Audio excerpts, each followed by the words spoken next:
31절에서 39절입니다. 마가복음 15장 31절에서 39절입니다. 마가복음 16장까지밖에 없는데요. 우리 한 절씩 교독하고 마지막 절은 같이 읽도록 하겠습니다. 그와 같이 대제사장들도 서기관들과 함께 희롱하며 서로 말하되 그가 남은 구원하였을 때 자기는 구원할 수 없도다. 이스라엘의 왕 그리스도가 지금 십자가에서 내려와 우리가 보고 믿게 할지어다 하며 함께 십자가에 못 박힌 자들도 예수를 욕하더라. 제6시가 되매 온 땅에 어둠이 임하여 제9시까지 계속하더니 제9시에 예수께서 크게 소리 지르시되 엘리 엘리 라마 사박다니 하시니 이를 번역하면 나의 하나님 어찌하여 나를 버리셨느냐 하는 것이다. 곁에 섰던 자 중 어떤 이들이 듣고 이르되 보라 엘리야를 부른다 하고 한 사람이 달려가서 해변에 신 포도주를 적시어 갈대에 깨어 마시게 하고 이르되 가만두라 엘리야가 와서 그를 내려주라 보자 하더라. 예수께서 큰 소리를 지르시고 숨지시니라. 이에 성소기장이 위로부터 아래까지 찢어져 둘이 된다. 예수를 향하여 섰던 백부장이 그렇게 숨지심을 보고 이르되 이 사람은 진실로 하나님의 아들이로다 하더라. 네. 저는 이 본문과 관련해서 에피소드가 있습니다. 제가 신대원을 다닐 때 그렇게 이제 오전에 수업이 있을 때 먼저 저희 이제 동기들이 먼저 강의실에 모여서 예배를 드렸거든요. 그래서 제가 제 순서가 돼서 이제 말씀을 간략하게 5분 정도 전할 시간이 있었는데 그때가 부활절이었어요. 부활주일이 그 주간이어가지고 아니 고난 주간이어가지고 제가 이 본문을 가지고 이제 설교를 하는데 제가 이런 실수를 했습니다. 라마 엘리 사박다니. 뭐 말인지 아시겠죠? 뭐가 틀렸는지 아시겠죠? 엘리 라마 사박다니 했는데 라마 엘리 사박다니라고 했습니다. 그런데 다들 눈치 못 채고 벙쪄 있는 거예요. 그래서 제가 막 웃었어요. 저도 모르게 딱 웃음이 나오면 그 옆에 교수님도 계셨는데 교수님도 그냥 가만히 계시더라고요. 그래서 제가 얼른 정정했더니 그때서야 막 웃었습니다. 하여튼 그 에피소드가 갑자기 생각이 나네요. 우리 청년들은 저와 같이 웨스트민스터 서유리 문답 제1문을 다루면서 그것을 잘 외우고 있을 것입니다. 그리고 또 여기 계신 모든 성도님들은 우리가 매 주일마다 신앙 고백을 하면서 그 전에 웨스트민스터 서유리 문답을 먼저 하지 않았습니까? 그래서 기억을 하시면 좋겠지만 한번 제가 물어보겠습니다. 인간의 최고의 목적은 무엇입니까?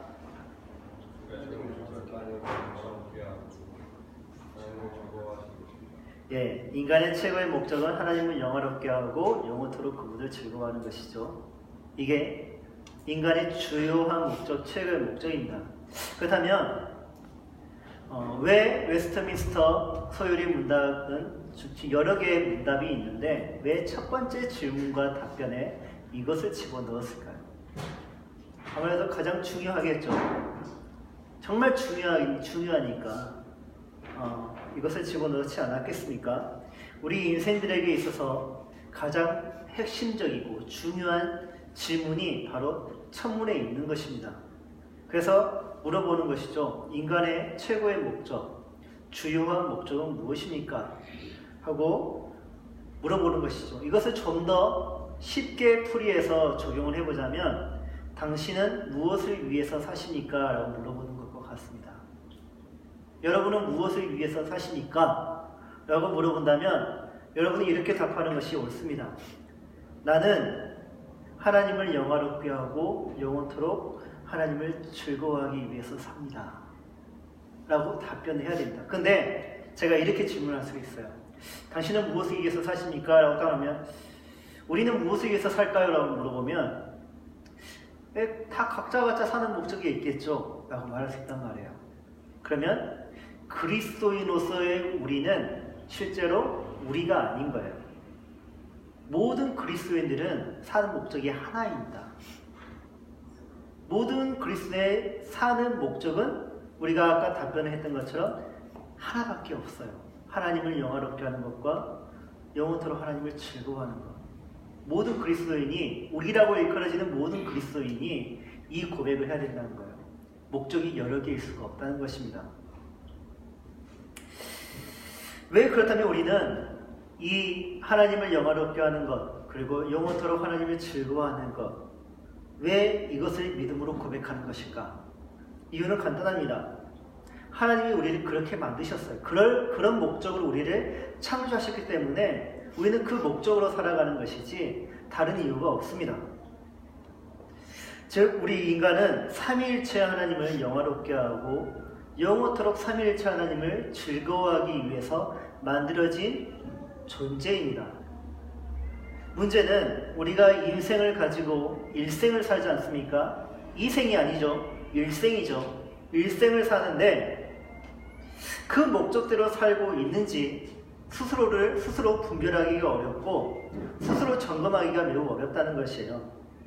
그래서 그 이해를 돕고 정확히 스스로 분별하고 점검하게 하기 위해서, 그것을 돕기 위해서 영어 버전은, 소율이 문답 영어 버전은 최고의 목적을 the chief purpose가 아니라 the chief end라고 표현을 하고 있습니다. purpose가 아니라 end라고 표현을 하고 있다는 것이요. purpose와 end의 차이는 무엇일까? 관점의 차이입니다. 시점의 차이입니다. purpose는 앞으로 일어날 일들에 대해서 목적을 가지고 미래로 나아가는 것이죠. 근데 end는 이미 과거에서 지나온 그 모든 것들을 돌아보면서 끝나는 시점에서 돌아보는 것이죠. 내가 어떻게 살아왔나?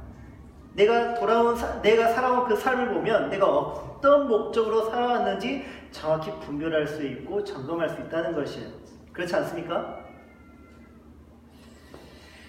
그래서 모든 인생들이 인생의 끝자락에 서 있을 때가 되면 지음받은 목적대로 살았는지 누구나 할 것 없이 쉽게 그 결과물로서 판단할 수 있다는 것입니다.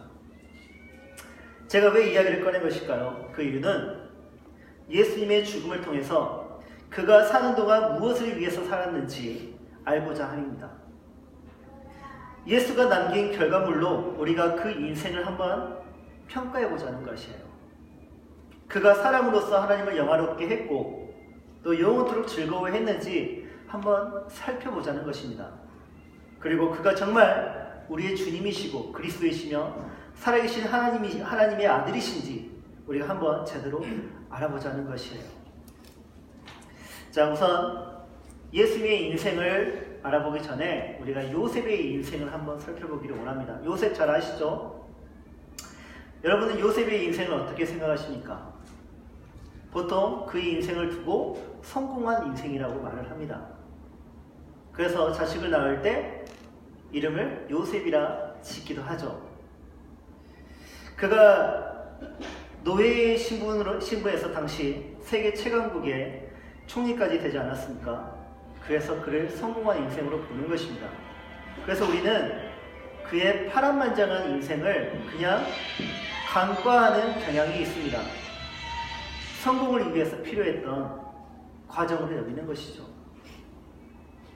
그의 인생은 솔직히 요셉의 인생은 고난 그 자체였어요.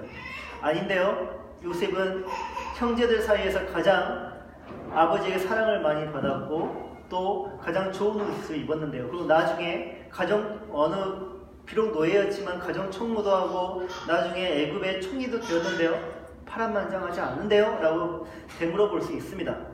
그런데 좀 더 우리가 생각해 봅시다. 그는 다른 형들과 달리 어려서 어머니와 사별을 했습니다. 그의 아버지는 그것을 보상해 주듯이 또 가장 사랑했던 아들을 너무 닮은 요셉을 더 사랑해 줬죠. 특별히 사랑해 주었는데 그로 인해서 어떤 일이 생겼습니까? 형들로부터 미움을 받았습니다. 형들로부터 시기 질투를 받았어요. 성경에서 보면 형들이 그에게 말을 건넬 수가 없었어요.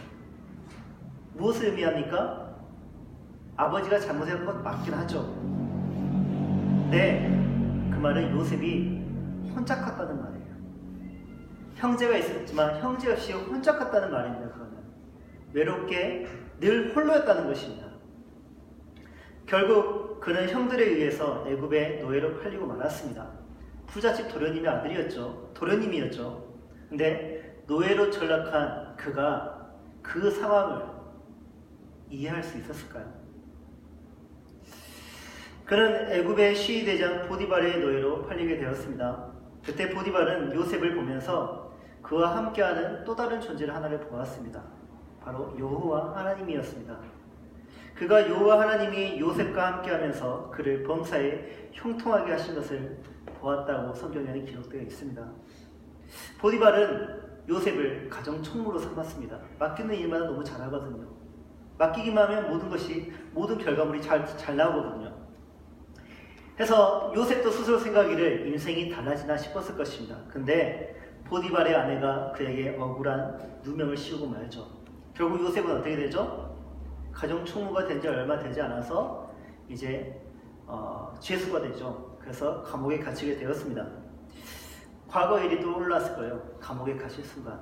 어둡고 컴컴한 감옥에 갇혔을 때 과거 일이 떠올랐을 것입니다. 형들이 자기를 죽이려고 구덩이에 넣었던 그때 두렵고 매우 혼란스러웠을 것입니다. 여전히 그는 그 상황을 이해할 수가 없는 것이죠. 왜 나에게 이런 일이 생기는 것일까? 난 정말 성실하게 착하게 살아갔는데, 하나님 믿으면서 나 정말 잘 살아가고 있는데 왜 나에게 이런 일이 생기는 것일까? 이해할 수 없었을 것입니다. 근데 그분은 또 그 감옥에서도 빛을 발해요. 간수장이 그에게 재반 사무를 다 맡깁니다. 그리고 그곳에서 함께 갇혀있던 두 간원을 만나게 되는데 그 간원의 꿈을 해몽하게 해주죠.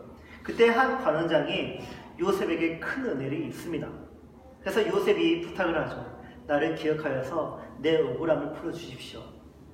그 사람은 높은 사람이었으니까요. 그러나 만 2년이 지나도록 은혜를 입은 관원장은 요셉을 생각지도 않았습니다. 떠오르지도 않았고요. 요셉의 도움을 까마득하게 잊어버렸습니다. 요셉도 그렇게 감옥에 갇힌 채 잊혀진 존재가 되고 말았죠. 그러나 요셉의 인생은 거기에서 끝나지 않아요. 애굽의 바로가 꿈을 꾸었는데 그 꿈을 그 나라의 박사들도, 또 천문학을 연구하는 그런 박사들도, 또 거기에 있는 제사장들도 그 꿈을 해몽하지 못하는 거예요. 그 나라의 지혜 있는 자들이 단 한 명도 그 꿈을 해석하지 못하는 것입니다. 이때 요셉에게 은혜를 입었던 관원장이 자기에게 은혜를 주었던 요셉을 떠올린 것입니다. 그래서 그를 감옥에서 꺼내어 바로에게 그를 세웁니다. 요셉은 그 앞에서 어렵지 않게 또 매우 확실하게 분명하게 바로의 꿈을 해석을 해줍니다. 뿐만 아니라 그 나라가 어떤 정책을 펼쳐야 그 나라가 7년 기근이 와도 버틸 수 있는지 그 방법까지, 정책까지 가르쳐주죠. 그러자 모든 신하들 뿐만 아니라 바로가 그 지혜에 놀라고, 그리고 바로는 그를 그 나라의 온 나라를 감장할 수 있도록 총리라는 직을 그에게 줍니다. 참 놀라운 것은 모든 신하들이 그것을 옳게 여겼다는 것입니다. 요셉이 이제 모든 것을 얻었죠. 모든 것을 얻었습니다. 그렇다면 그동안의 고난을 다 보상받은 것일까요? 아니죠. 그에게는 지금 가족이 없습니다. 우여곡절 끝에 그는 가족과 죄를 하게 되죠. 그러나 형제들은 요셉을 두려워하고 멀리합니다. 왜 그렇습니까? 요셉에게 지은 죄가 있지 않습니까? 요셉이 언젠가 우리에게 복수할 거야. 아버지가 죽으시면 그가 반드시 우리를 복수할 거야. 그런 생각을 하게 됩니다. 그러나 요셉은 형제들의 모든 죄를 용서하기로 합니다. 그 모든 사건과 인생 이야기 끝에서 그가 선하신 하나님을 보았기 때문이에요. 자신의 인생의 끝에 다다라 보니까 왜 하나님이 자기에게 이런 상황을 주셨는지 그가 이해를 했던 것이에요. 선하신 하나님을 그가 만났다라는 것입니다. 이처럼 요셉은 인생의 끝에서 선하신 하나님을 발견했습니다. 그 결과 그는 모든 것을 용서할 수 있었고 그동안의 아픔을, 다 씻어낼 수 있었죠. 놀라운 것은 요셉의 그 파란만장한 기나긴 인생에 대하여 성경은 형통한 삶이라고 표현하고 있다는 것입니다. 어떻게 그럴 수 있는 것일까? 우리가 볼 때는 파란만장한데 어떻게 그게 형통한 삶이라고 하는 것일까? 그 이유는 그가 파란만장한 인생을 살고 있을 때에도 하나님이 그와 함께 하셨기 때문입니다. 하나님이 형통하지 않을 리가 없지 않습니까? 하나님이 함께 하시는 요셉의 인생이 형통하지 않을 리가 없지 않겠습니까? 그것을 누가 보았습니까? 우리도 보았지만 요셉 자신은 못 보았지만 보디발이 그걸 보았습니다. 보디발이 요셉을 보았더니 함께 하시는 하나님을 보았어요. 그리고 그의 형통함을 보았단 말이에요. 요셉이 하나님을 영화롭게 하는 삶과 그를 하나님을 영원토록 즐거워하기 위해 애써 사는 것을 보디발이 보았다는 것이에요. 이제 예수 얘기로 넘어가 보도록 하겠습니다. 동정녀 마리아에서 태어났다는 예수. 성경은 예수님의 이야기, 그 성장기를 많이 다루진 않아요. 굳이 다룬다면 12살 때의 이야기를 조금 다룹니다. 예수가 성전에서 선생들과 이렇게 토론하는 그 장면, 그 지혜에 놀라워하는 그 장면이 아주 살짝 성장기가 있을 뿐 다른 그런 성장기는 없어요. 그러다가 꽁충 뛰어넘어서 예수님이 30이 되어버립니다. 지금 우리의 30은 솔직히 청년이죠. 근데 당시에 30은 어떻게 보면 중년이에요. 중년입니다. 보통 10대 때 결혼을 하니까요. 그때 당시 10대 후반 때. 예수는 그렇게 갈릴리 나사렛에서 아버지 요셉을 이어서 목수의 인생을 삽니다. 근데 그 아버지가 언제 돌아가셨는지는 모르겠어요. 근데 이제 예수에게 동생들이 있지 않습니까? 동생들이 있는 것을 보니까 꽤 오랫동안 예수와 함께 있다가 나중에 그렇게 죽은 것 같습니다. 예수는 나이 30이 되어서야 이제 출가를 하게 돼요. 나이 30이 되어서 출가를 하는데 친구들이 그때는 다 모두 결혼을 하고 동네 친구들이 결혼을 하고 또 아이를 낳고 부모가 되어서 안정적인 삶을 꾸려나갈 때 예수도 출가를 하는데 미혼 상태에서 출가를 합니다. 결혼을 하기 위해서 출가를 했던 것일까요? 아닙니다. 어떤 일을 하기 위해서 했습니다. 목수가 아닌 어떤 일을, 다른 일을 하기 위해서 그가 출가를 한 것입니다. 아시다시피 30세의 예수는 특별한 일을 행하기 시작하는데 우선 제일 첫 번째 제자들을 세우죠. 우선 세례를 먼저 받은 것도 있고 사탄에게 시험을 받은 것도 있지만 좀 일들로 이렇게 좀 나가보자면 먼저 예수는 제자들을 세웠고요. 그리고 그 제자들과 숙식을 합니다. 숙식을 하면서 그 제자들을 가르치죠. 무엇을 가르칩니까? 하나님 나라와 복음을 그것을 가르칩니다. 솔직히 말해서 목수인 예수에게 어부 제자, 세리 제자, 또 혁명당원이라는 제자, 그런 제자가 들러붙었다는 게 있다는 게 이상해요. 솔직히 어울리지 않아요. 그렇다면 전혀 연관이 없는 그 사람들이 왜 예수의 제자가 되었던 것일까요? 어떻게 해서 예수로 인하여서 그들이 하나가 될 수 있었던 것일까요? 그것은 하나님 나라 때문입니다.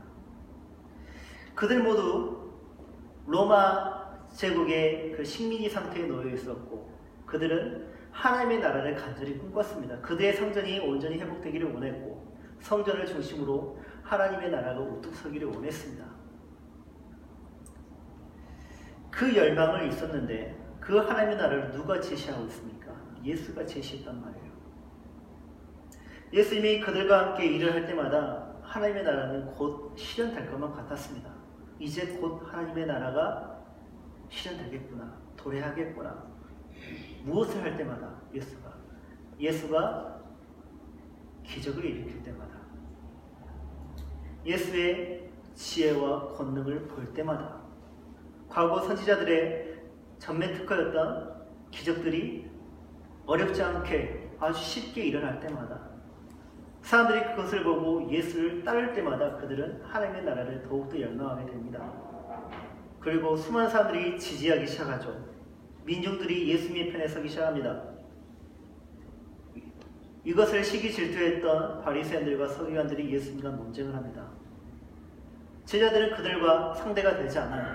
근데 예수님은 그들을 무참히 무너뜨려 버립니다.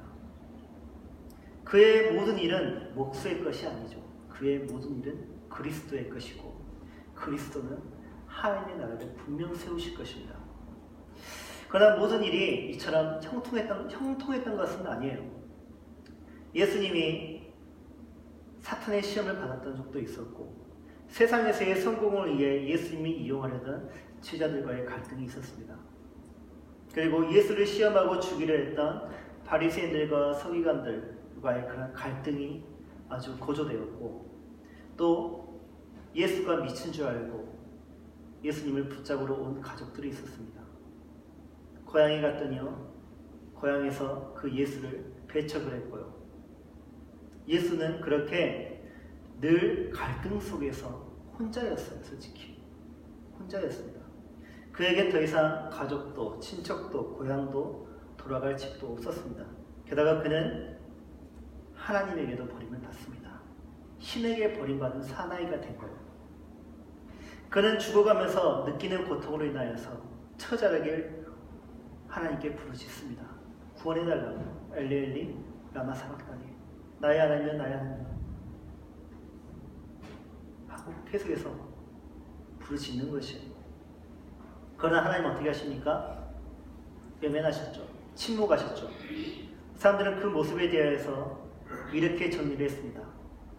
그의 인생을 이렇게 정리하는 거예요. 그 십자가에서 죽은 모습을 보고, 나무에 달린 자마다 저주에 있는 자라. 저주받은 자예요, 예수님. 사람들은 그렇게 정리를 했어요.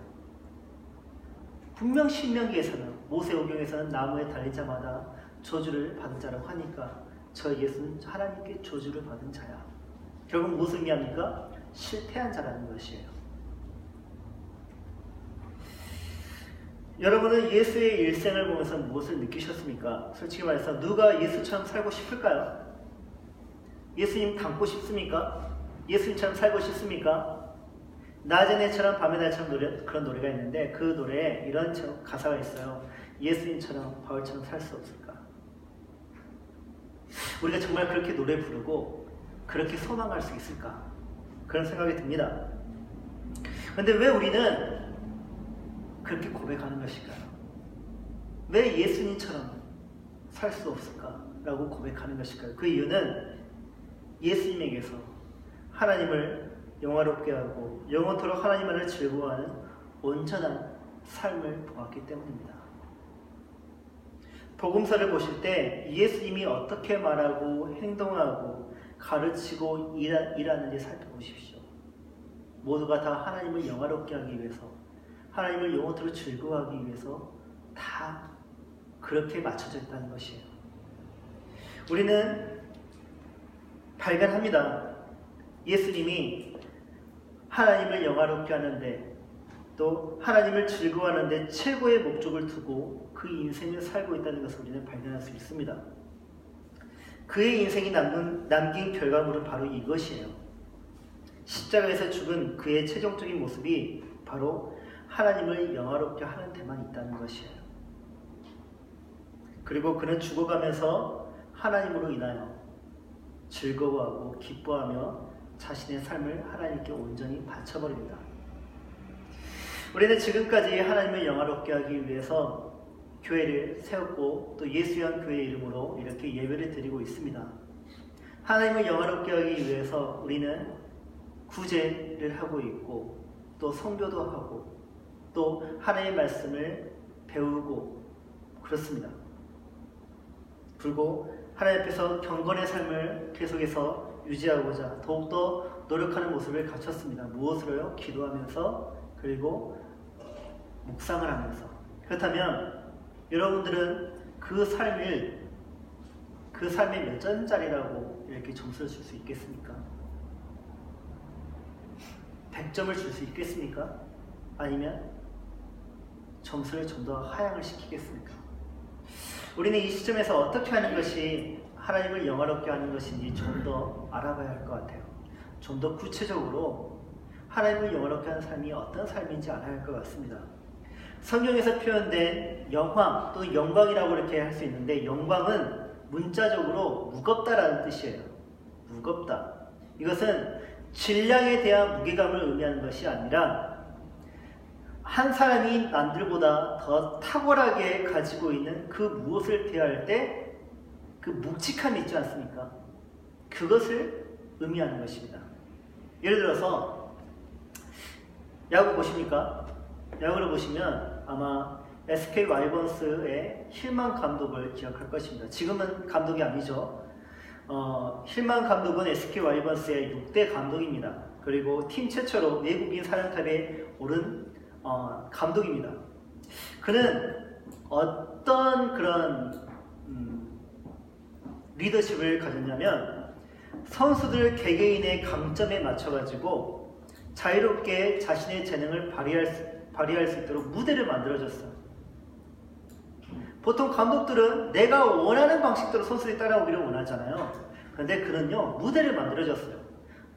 너희들이 원하는 대로 너희들의 강점들을 한번 해봐라. 내가 다 해줄게. 그랬더니 2017년에 SK가 정규 시즌에서 5위를 했습니다. 그리고 가을 야구를 좀 했어요.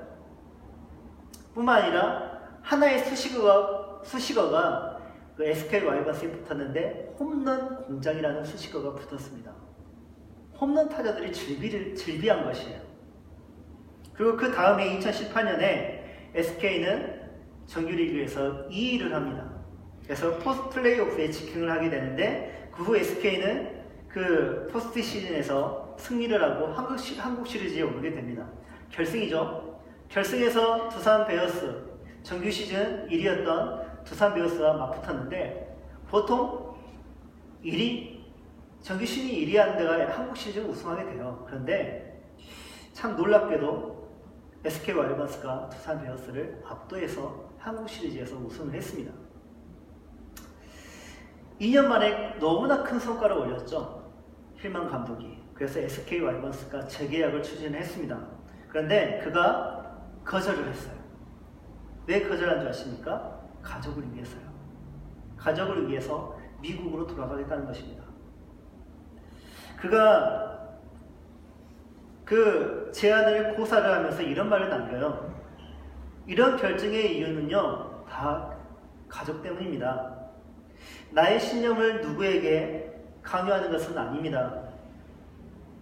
완벽하지 않지만 하나님, 가족, 직업 순으로 지금까지 신앙의 우선순위를 두고 살고 있습니다.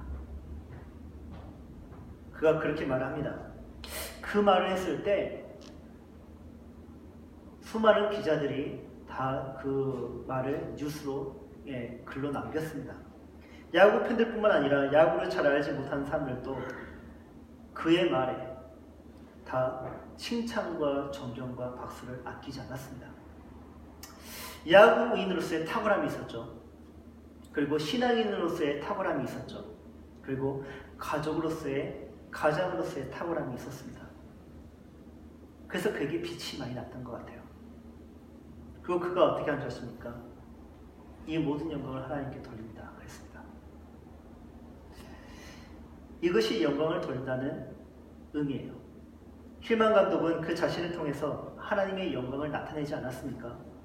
그의 입술과 그의 감정과 그의 인격을 통해서 사람들은 하나님의 위대하심과 하나님의 선하심과 하나님의 아름다우심을 보았고, 그리고 그것을 보면서 함께 즐거워하고 기뻐할 수 있었습니다. 알다시피 여기 있는 사람들도 다 다르고 밖에 나가서 모든 사람들은 다 다른 존재들입니다. 다 다릅니다. 다르다는 것은 무엇을 의미합니까? 제각각 가지고 있는 하나님께 영광 돌릴 수 있는 탁월함이 모두 다 다르다는 것이에요.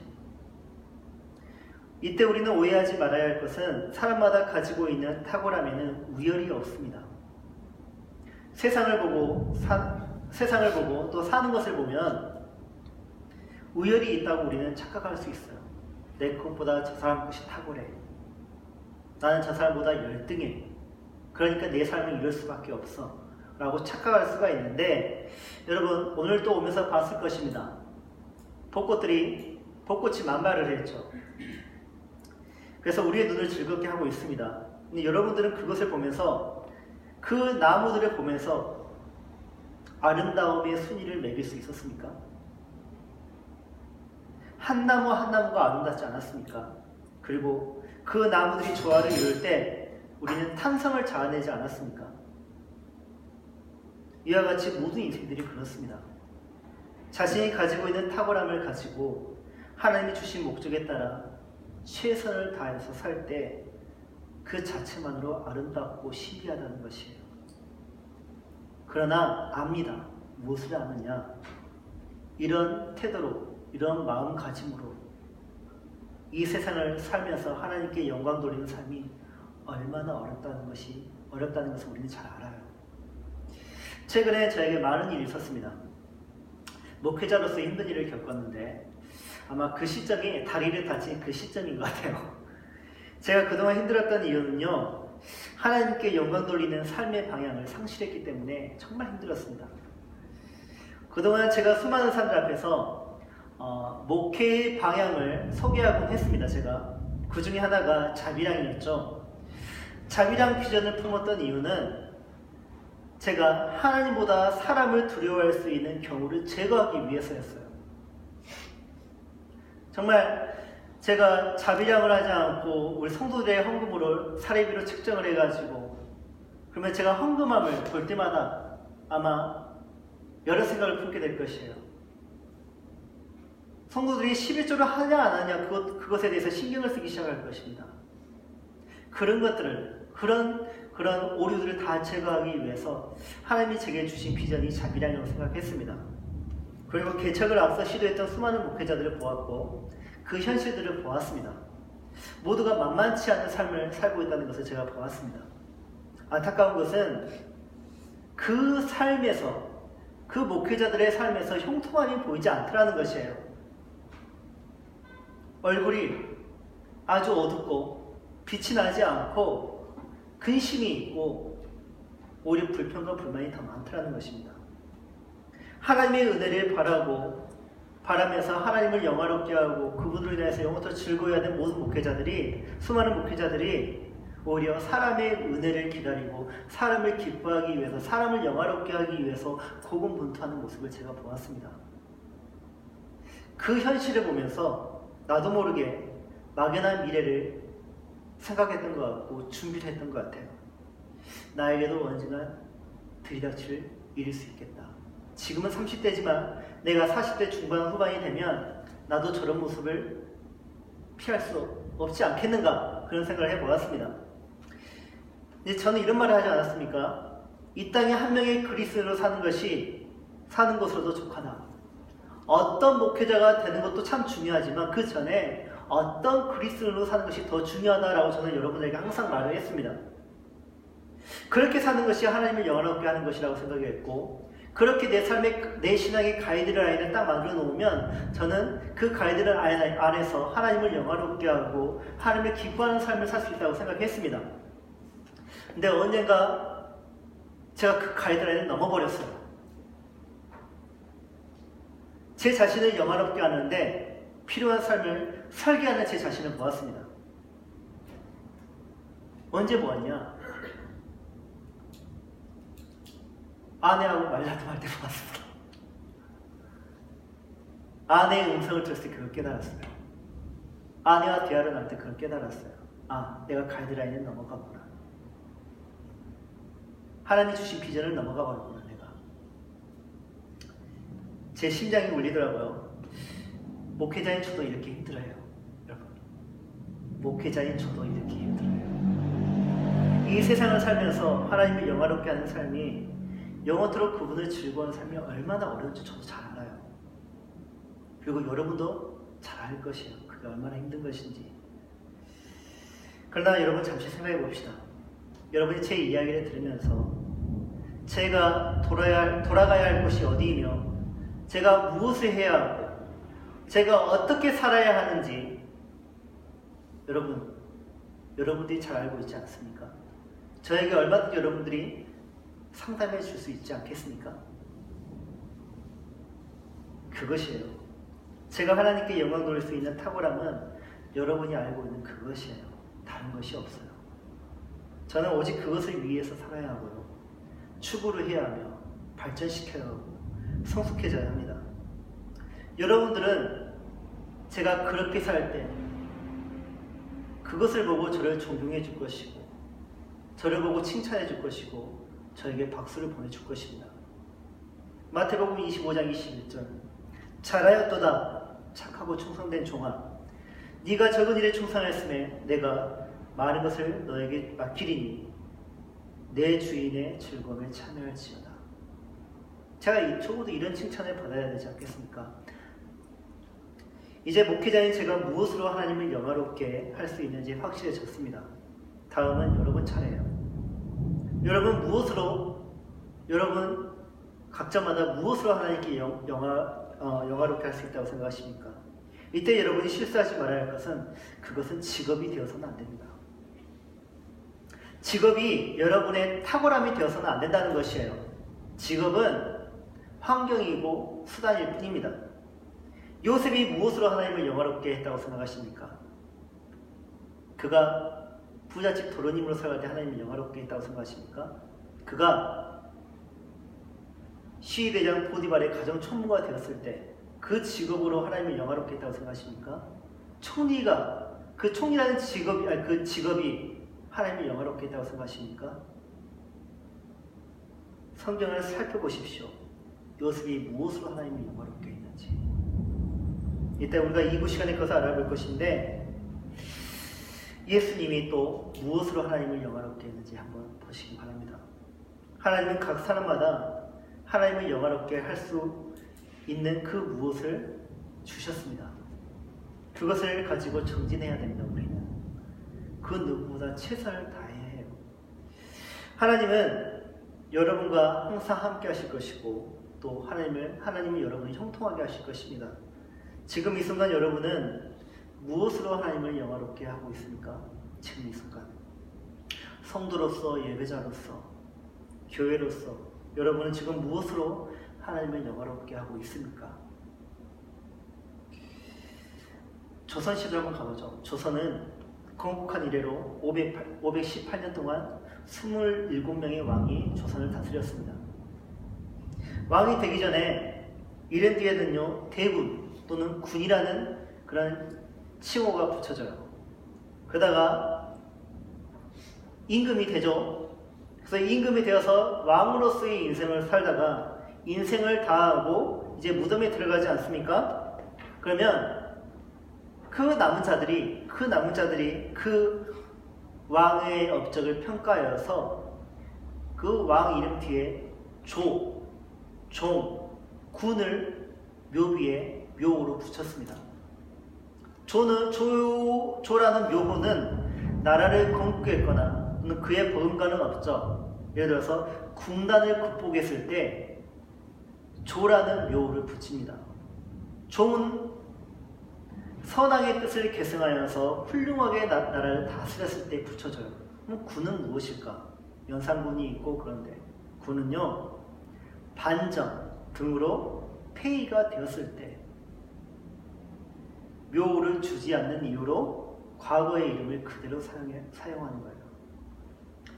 그래서 우리는 이러한 업적의 기준에 따라 조선의 27명의 왕의 왕으로서의 그 인생을 쉽게 알아볼 수 있어요. 태조는 이런 왕이었겠구나. 세종은 이런 왕이었겠구나. 연산군은 이런 왕이었겠구나. 어느 정도 기준을 매길 수 있다는 것이에요. 이처럼 인생은 죽음을 통해서 오롯이 평가되는 법입니다. 모든 인생이 마찬가지입니다. 인생마다 그 죽음 뒤에 평가됩니다. 저도 그렇고요. 여러분도 그렇게 평가될 것입니다. 예수님이 십자가 위에서 죽임을 당했을 때 그것을 지켜보던 한 백부장이 예수님을 다음과 같이 평가합니다. 이 사람은 진실로 하나님의 아들이었도다. 그것을 그가 어떻게 알 수 있었을까요? 그는 로마 군인입니다. 유대인이 아닙니다. 근데 그가 어떻게 예수를 하나님의 아들이라고 그렇게 평가를 했던 것일까요? 죽음 앞에 있던 예수의 죽음 앞에 있던 그 모든 예수의 생애를 그가 보니 정리를 해보니 결론이 그렇게 났던 것이에요. 예수는 하나님의 아들이 맞았던 것이에요. 이제 우리 차례입니다. 하나님은 우리를 그리스도인으로 부르셨죠. 모든 그리스도인은 각자의 삶의 영역에서 하나님을 영화롭게 하도록 소명과 은사와 능력을 받았습니다. 모든 만물들이 있는 그 자리에서 하나님을 영화롭게 하듯이 우리 역시 그와 같은 최고의 목적을 가지고 지금 여기에 서 있습니다. 그 인생의 끝에서 여러분들은 어떤 삶을 살았노라고 말을 할 수 있겠습니까? 여러분의 영장 앞에서 사람들이 여러분의 죽음을 기릴 때가 있을 것입니다. 그때 그 사람들이 여러분들을 어떻게 기억해 주기를 바라십니까? 얼마 되지 않은 만남, 오늘 또 우리가 주일에 이렇게 만나지 않습니까? 이 얼마 되지 않은 이 만남에도 끝이 있습니다. 그 끝에 우리는 그날 만났던 사람을 평가합니다. 자기도 모르게 평가를 합니다. 아, 오늘 이 사람이 이랬어. 오늘 오늘 이 사람은 항상 이런 사람이었는데 오늘은 이렇네라고 평가를 하고 그렇게 기억을 해요. 그래서 인생의 끝자락이 인생의 그래서 인생의 끝자락만이 끝이 아니라는 것이에요. 우리는 매 순간 끝자리에 서 있다는 것이에요. 늘 평가되는 순간에 서 있다는 것입니다. 언젠가는 진짜 최종적으로 평가되는 그 끝자락에 서게 될 것입니다. 기억하십시오. 정말 인생을 잘 살았노라라고 그 끝에서 환희하고 싶다면, 그리고 그 모습을 보고 지켜보던 모든 이가 칭찬과 존경과 박수를 쳐주기를 소망한다면, 그 죽음 앞에서 이 사람은 진실로 그리스도인이었도다 라고 평가해 주기를 바란다면, 예수님처럼 하나님을 영화롭게 하고 영원토록 그분을 즐거워하는 삶을 사시기 바랍니다. 평생에 하나님을 영화롭게 하고 영원토록 그분을 즐거워하려는 그 삶의 태도가 인생을 대하는 여러분의 최고의 목적이 되길 간절히 바랍니다. 아멘. 우리 이 말씀을 의지하여서 나의 삶에 예수의 흔적이 있으니 우리 찬양 드리고 같이 기도하고 그러겠습니다.